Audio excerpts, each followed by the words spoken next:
Doppio arresto in via Piave. In un primo intervento nel corso di uno dei servizi predisposti per il contrasto ai reati predatori e microcriminalità, i carabinieri hanno arrestato un 56enne di origini siciliane residente nel Mestrino da anni.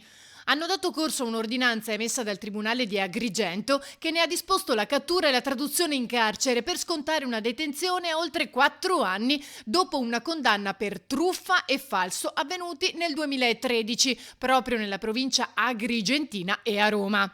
Rintracciato in via Piave, l'uomo è stato arrestato. Qualche giorno dopo una pattuglia ha deciso di controllare invece uno straniero che si aggirava con fare sospetto in zona e dall'esame delle banche dati è risultato un provvedimento di carcerazione risalente addirittura a 2 anni fa. Il Tribunale di Firenze ne aveva ordinato la cattura per scontare quasi 2 anni di reclusione, oltre a una cospicua multa per concorso in furti aggravati commessi proprio nella provincia fiorentina.